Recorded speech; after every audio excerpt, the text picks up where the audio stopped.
Hello everyone, today we are going to be making our plant model and then rendering a still image together. So I'm going to give you a little introductory tour of our template scene first. I have put together a backdrop that we might adjust the color later. If you're interested, I can show you how to do that. For the most part, we will not be adjusting the positioning of the backdrop or the positioning of the camera, the lighting, as we get later into the rendering phase. So we're just going to leave this alone. And then these are our materials. It's a clay shader that we're going to be adding to our model. So I just want to show that to you really quick, and then I'm going to turn off these parts of our scene so that we can get started with modeling. So I'm going to first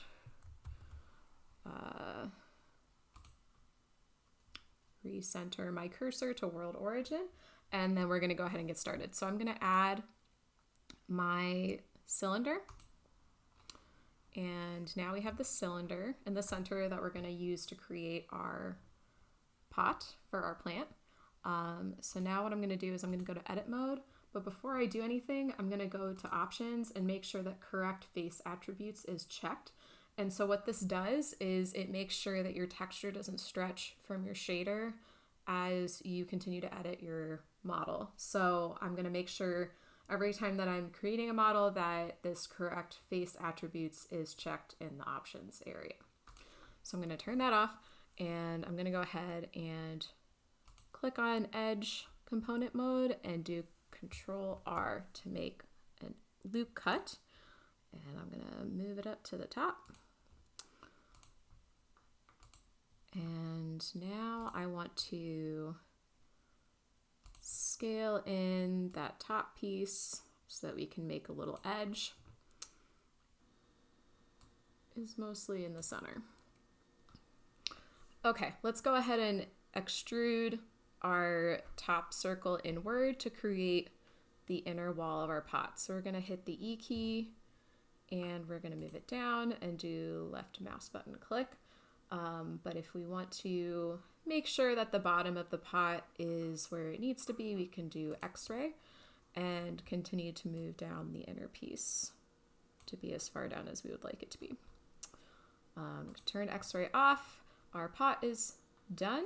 So I'm going to go ahead and name it pot, and I'm going to move on to the next thing. Okay, let's go ahead and make our dirt shape. So I'm going to go ahead and add a cylinder. I'm going to go into edit mode, make sure that correct face attributes is turned on, and scale it down so that it meets the inside of our pot.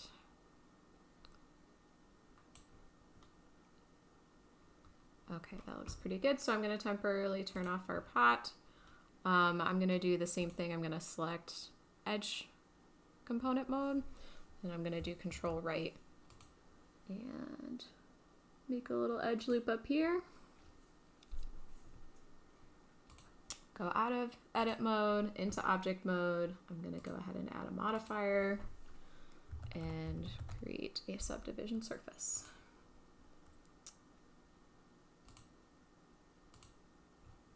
So I'm going to add a couple levels to our subdivision surface. And I really just want to make it so that more polygons are added into the scene so that we can manipulate the top and make it look bumpy. So now that we're in edit mode, now that we're in object mode, I'm going to go ahead to this arrow and hit apply. So now when we look at everything in edit mode, there should be a higher number of polygons in our mesh. And what we're going to do next is we're going to use proportional editing, which is right here. It's this little bullseye button. And I'm going to go to vertice selection mode.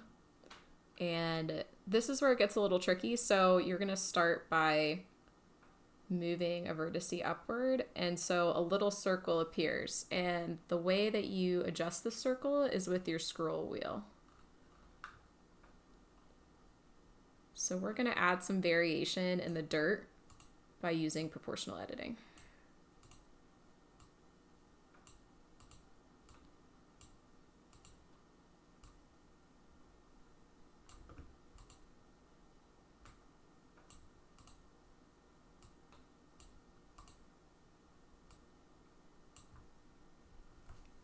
Okay, let's see how that looks. It is bumpier than it was before, so we are going to go ahead and shade smooth, and we will work with that as our dirt model. So I'm going to name it dirt model, and I'm going to move on next to creating my plant stand base. So next we're going to go ahead and add a cube. I'm going to go to edit mode, correct base attributes is on, and we're going to scale it down. So what we're going to do next is go into face selection mode, and we are going to use the E button to extrude outwards. But first we're going to turn off proportional editing because we don't need it. And we're going to turn on angle snap, but we're going to make sure that it says increment. So we're going to hit E, and then we're going to angle snap out to increments on each side. So we're going to do the same thing. Click on the face, hit E, and then to increments. And do the same thing on each side.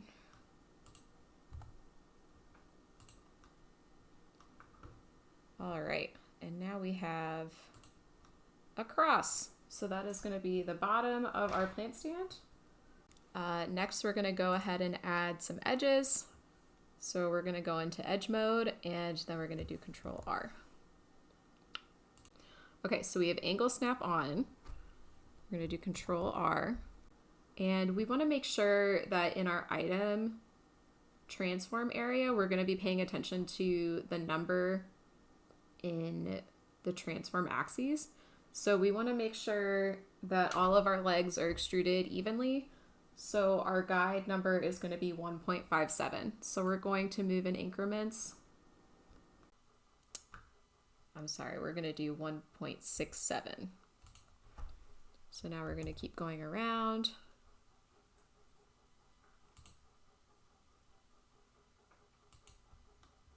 Making sure that our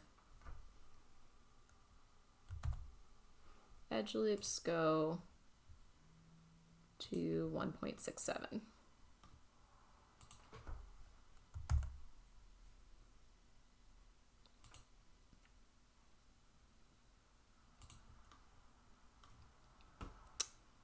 of want to make sure that this one is at 1.67. Yep, okay. So we've got 1.67 for all of our legs that we're going to be creating for our plant stand. So we're going to do the same thing where we have angle snap on with increment, and we're going to go back to face and hit the E button and extrude to lengths for all of our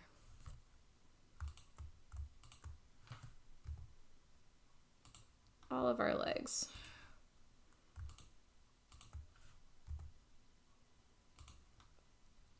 Okay, so now we have a little plant stand. So let's go ahead and turn on our dirt and our pot again. Wow, it's too big. So we're gonna go ahead and select everything and scale it down so that it makes sense with the size of the pot. So we want to turn off angle snap.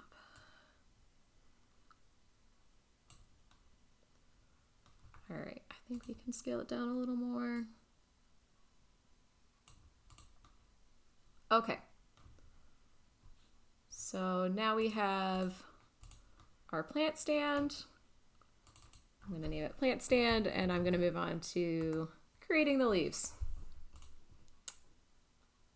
Also, I'm going to save incremental. Okay, so now we're going to go ahead and make our leaf for our plant models. So let's go ahead and turn off these models so that we can just focus on our leaf. Let's go ahead and add a cube. Now for this specific model, I actually want to make sure that this is checked off. Typically you want to check this on, like I said earlier in the video, but when I was testing this file, I liked how the shader stretched because it made it look different. So this was a intentional artistic choice. So I'm going to turn off the correct face attributes for this model. So let's go ahead and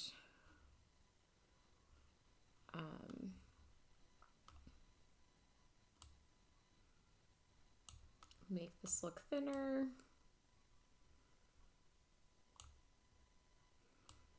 We're going to make it look long like a leaf.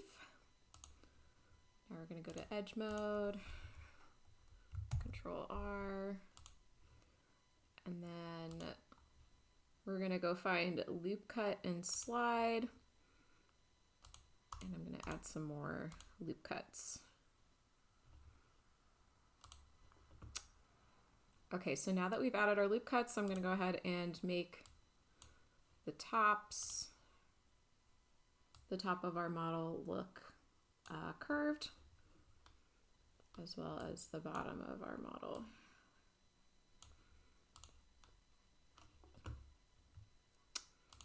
And now that we have a rounded shape, I'm going to go ahead and add a subdivision surface and make this slightly higher poly.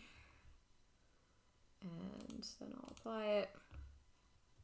And so now when we look at it, it's got more polygons that we can work with when we manipulate the leaf in our next steps. Okay, so now we're going to move this up.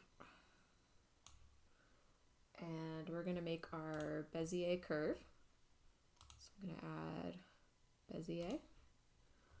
And then I'm going to rotate the Bezier so that it's going to align with our model. Now I'm going to make it go to the left by hitting Alt and moving around the viewpoint with my scroll wheel, and then doing Shift scroll mouse. Okay, and then to go into editing our curve, we go into edit mode, and then we want to straighten out the handles and move them to align with the model. Let's go find our other end. Okay, so it's already aligned with our model at the other end. Let's check it out. Actually, I want to straighten this a little more.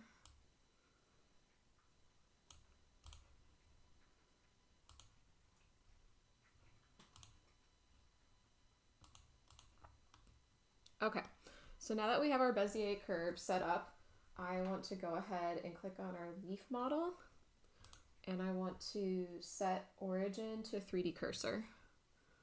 So I'm going to go ahead to Object, Set Origin, Origin to 3D cursor. And then next I'm going to apply our rotation and scale after setting this up by hitting Control A. And then we're going to hit rotation and scale. So this will affect the way that the model is adjusted with our Bezier curve when we apply a curve modifier. So now I'm going to go ahead and clean up my hierarchy a little bit. I'm going to name this leaf, and I'm going to name this leaf curve. Next, I'm going to add an empty, and so this will just keep our hierarchy, sorry, our hierarchy more organized. So I'm going to keep, I'm going to add a plain axis empty. I'm going to name it leaf 1, and then I'm going to select my model and children of the parent that I want to create of that hierarchy first, and then I'm going to select the parent, And then I'm going to go to Object, Parent, Object. And now it is underneath our empty. And the great thing about having the empty is that whenever we move the empty, everything comes with it. So we are going to leave that alone now. We're going to go back to adding our modifier. So I'm going to add the curve modifier, and then we're going to reference our leaf curve. Now it has shifted, so we want to make sure that we adjust it. I want to set origin to 3D cursor, and I'm going to do the same thing with the curve. Okay, let's go back to our modifier. Click on leaf curve. There we go. Okay, we are ready to go now.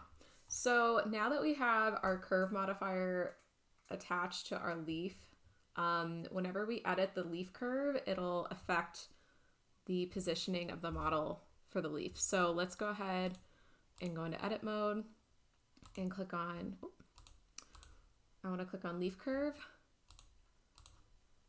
Leaf curve, there we go. Click on edit mode, and now when we move our leaf model, we can be able to adjust it, and so it looks more curved like a leaf. So I want to make it look like this, but I don't just want to make it look curved. I also want to mess with the tilt in the item tab for the transform of the curve. And when you drag the tilt number to be higher, it's going to rotate the model and make it look like seaweed, which is kind of fun in my opinion. Now that I'm seeing it, our model is still a little faceted, so I'm going to click on the model. I'm going to get out of edit mode. Click on our model, go to Object, Shade Smooth. There we go. All right, so now we have a little seaweed looking leaf. And what I want to do next is I want to position it to the scale of our other models. So obviously it's looking a little too big. So I want to go ahead and shift click everything in that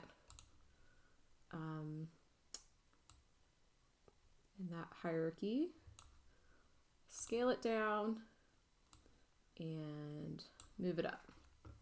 Now I want to go ahead and Control C and Control V, so copy paste about 5 leaves. So I'm going to do Control C, Control V.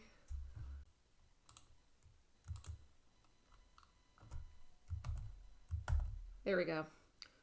1, 2, 3, 4. Okay. Now we're going to go ahead and adjust the positioning of each of our leaves. So I'm going to start with this one, and I'm just going to move each one around so that it's got a little bit of variation.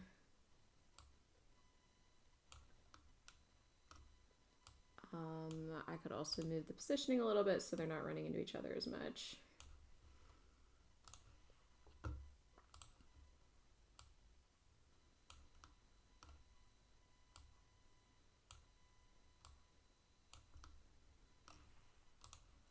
Okay. And then I might be interested in making this one a little bigger. So I'm just gonna make it stand up a little more with the scale button.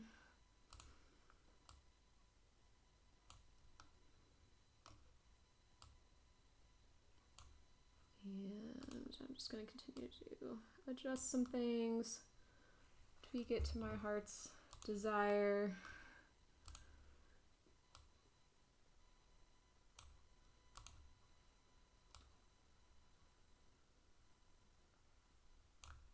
Actually, I want to move this out of the way a little more. There we go. Okay. Where's this one? I want to move this one. Okay. So you could literally noodle on this for a long time. So I think after a certain number of adjustments, it's okay to just go ahead and say that it looks good enough.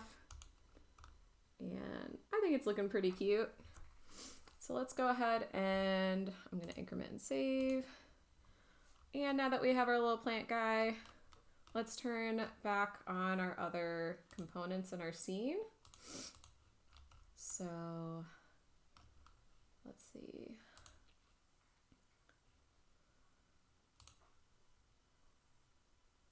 All right, so we've got our backdrop and we've got our materials.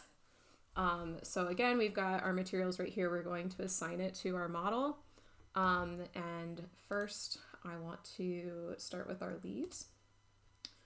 Now we're gonna have to go to the actual leaf model in each hierarchy setup and then go to material. And since I have the materials already set up for you, all you have to do is go to that little checkerboard beach ball and hit leaf. And look at that, it's all stretched, just how I wanted it to be. So that is super exciting. I think it looks really cute. So we're gonna go ahead and do the same thing with all the other leaves as well.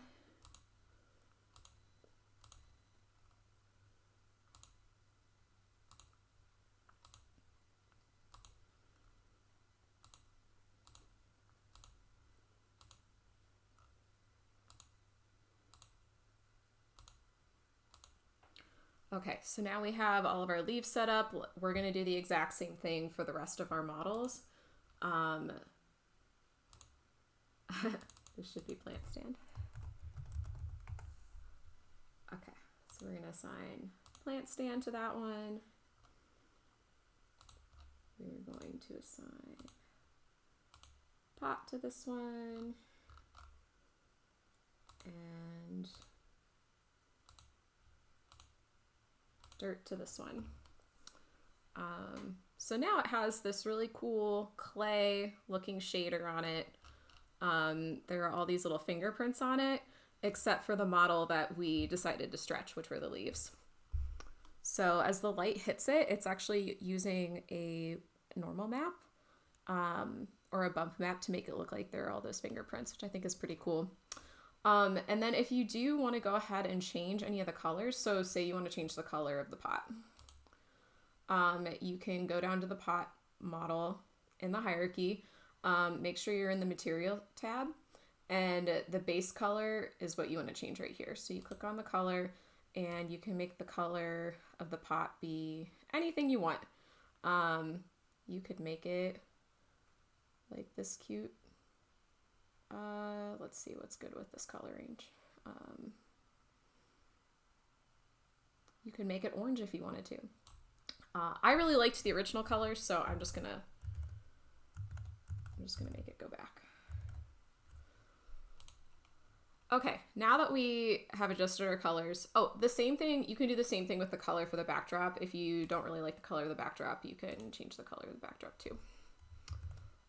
But again, I liked the original colors that I picked, so I'm going to keep it this color. Okay. File, save, increment. So now that we have our material set up, I'm going to turn off the material spheres and I'm going to go into animation and just kind of look at our shading really quick before I hit render. So like I said, I set up this lighting and this backdrop for you. I'm fairly pleased with this, so I'm gonna go ahead and go to render and render image. Okay, so one last thing to do. If you don't want anything to be in your render view, you want to go to your hierarchy, go to materials, turn this off. That means that everything underneath it is not going to show up in the render. And just in case, I'm going to turn off all these other ones too. All right, let's do that one more time. Render, render image. All right, wow, looks great. That's pretty much it. Really quickly, if you're interested, I'm going to show you the render settings that I went ahead and set up for you. But before I do that, I'm going to go ahead and save my plant render.